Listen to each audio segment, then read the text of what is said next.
There's a beefy new gaming phone coming to Computex 2018 here in Taipei. It's Asus's answer to the Razer phone, and it comes with a new, speedier Snapdragon 845 processor, the fastest AMOLED screen for 90Hz gaming, and a cavalcade of ludicrous attachments. I'm Alex from Android Central, and this is the ROG phone from Republic of Gamers.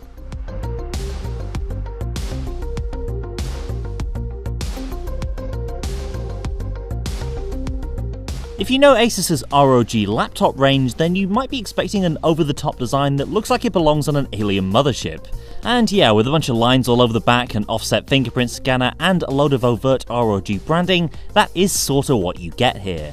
There's ergonomic curved glass on the back of the ROG phone, but the overall look is pretty angular. It's visually busy, but it actually doesn't look too bad, and it certainly is a unique look. And it can also light up with coloured LEDs, because of course it can. Those metal grills down there are exactly what they look like. These are air vents designed to work with the vapor chamber cooling system to rapidly disperse heat.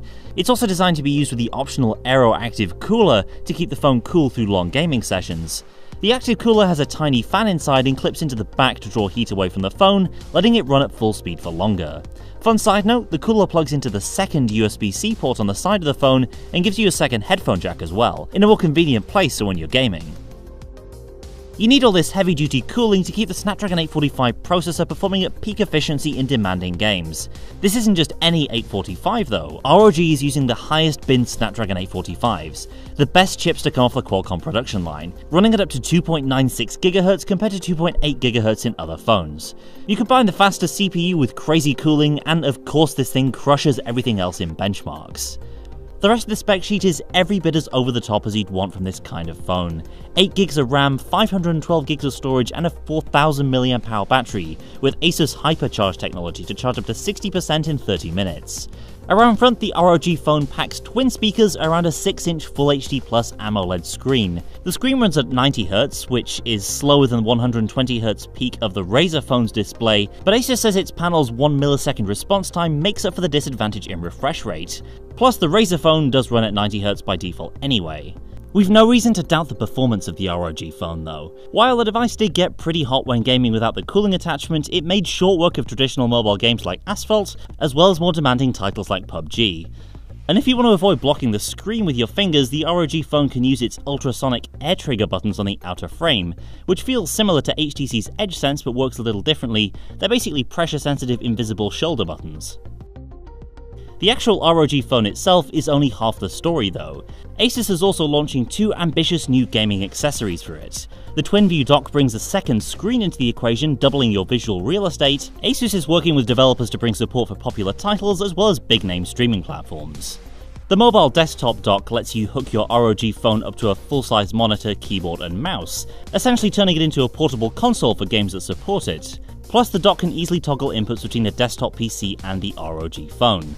And the ROG phone also works with a Game Vice controller attachment, giving you a D-pad, triggers, and a bunch of buttons. Combine that with Asus's WiGig streaming box, and you can easily mirror games to a TV or monitor over the air. Some other notables before we wrap up. Yep, there are dual cameras here, and no, Asus isn't saying much about them. It's basically the same setup as the Zenfone 5Z, which is pretty good on paper. Photography isn't a big focus for this phone, but just based on the numbers, we'd expect the ROG phone to comfortably beat the Razer phone. There's also no water resistance spec listed, which is a disappointment considering the high price tag we're expecting. On the software side, it's Android 8.1 Oreo plus Asus's Zen UI running the show, and visually, well, yeah, you can see what you get here. It's a pretty obnoxious ROG skin enabled by default that covers everything from the launcher icons to the notification shade and other parts of the system UI. It's not really for me, but I'm sure there's someone out there who wants their phone to look like the inside of a Klingon bird of prey. ROG does have some neat apps and features preloaded though, like the Game Center that lets you track your CPU and memory usage, control your fan speed levels, and even change the LED color through the Aura Sync platform. Overall though, the out-of-box software experience is not what you'd call elegant. Nevertheless, the ROG phone is undeniably a powerful device with some fantastic gaming features and an unmistakable look. Like every gaming device though, game support is the thing that is going to make or break this product. So stay tuned to Android Central and subscribe for more on the ROG phone and other announcements here in Taipei. Thanks for watching, and I'll see you next time.